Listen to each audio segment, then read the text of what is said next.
Welcome to Mindfuel Studio. Today, we continue with It Ends With Us, Chapter 6.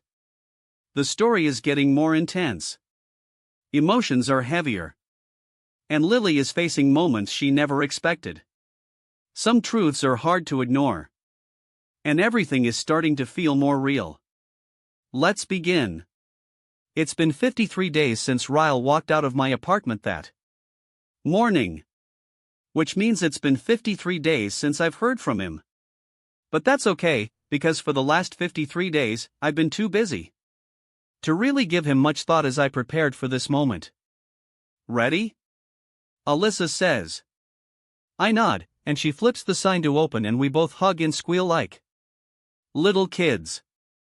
We rush around the counter and wait for our first customer.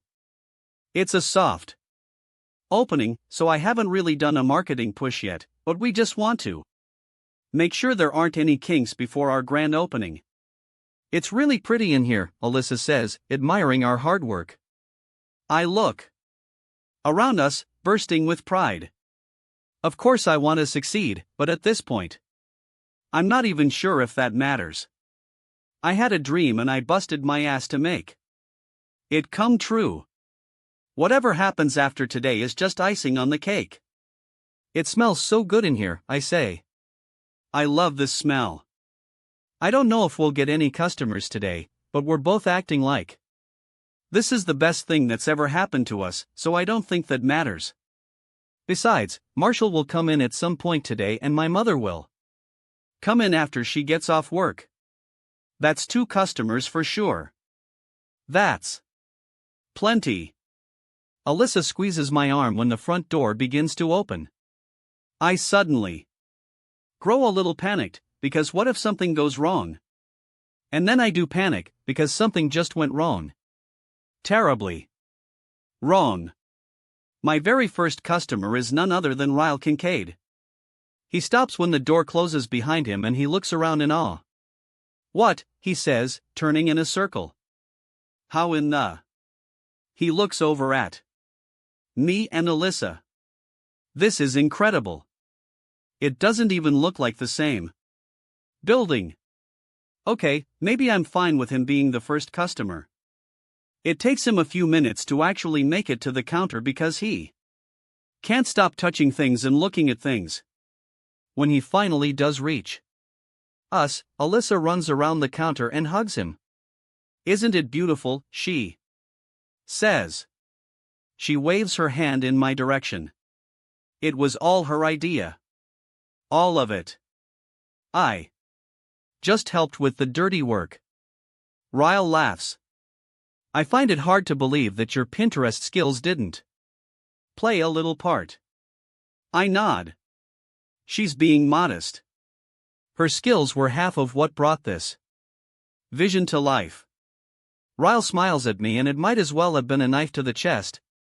Because ouch. He slaps his hands on the counter and says, Am I the first official customer? Alyssa hands him one of our flyers. You have to actually buy something to be considered a customer. Ryle glances over the flyer and then sets it back down on the counter. He walks to one of the displays and grabs a vase full of purple lilies. I want these, he says, setting them on the counter. I smile, wondering if he realizes he just picked lilies. Kind of ironic. Do you want us to deliver them somewhere?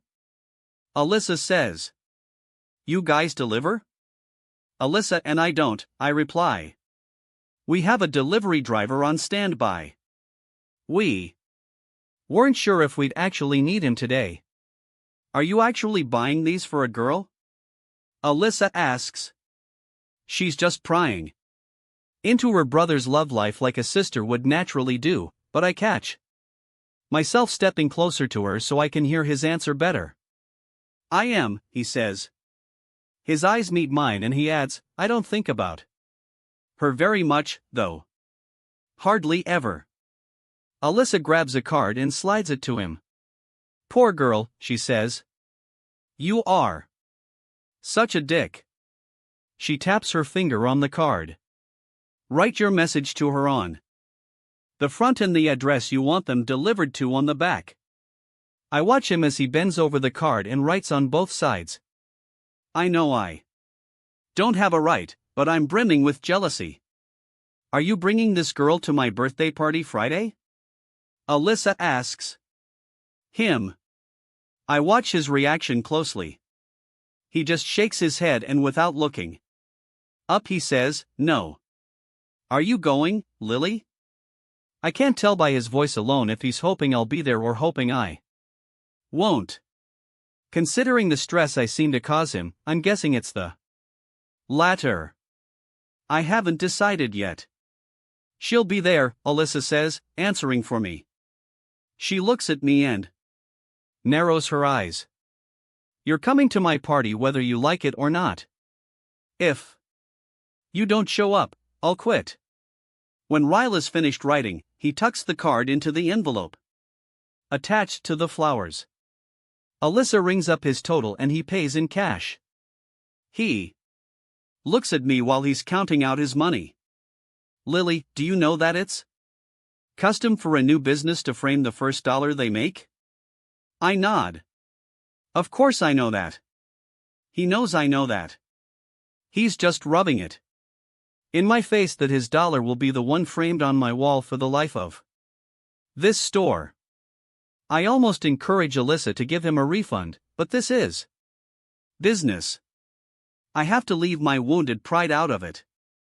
Once he has his receipt in hand, he taps his fist on the counter to get my attention. He dips his head a little and, with a genuine smile, he says, Congratulations, Lily. He turns and walks out of the store. As soon as the door closes behind him, Alyssa is grabbing for the envelope. Who in the hell is he sending flowers to, she says as she pulls the card out. Ryle doesn't send flowers. She reads the front of the card out loud. Make it stop. Holy shit. She stares at it for a moment, repeating the phrase. Make it stop? What in the hell does that even mean, she asks. I can't take it another second. I grab the card from her and flip it over. She leans over and reads the back of it with me. He is such an idiot, she says with a laugh.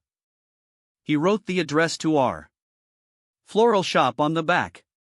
She takes the card out of my hands. Wow. Ryle just bought me flowers. Not just any flower.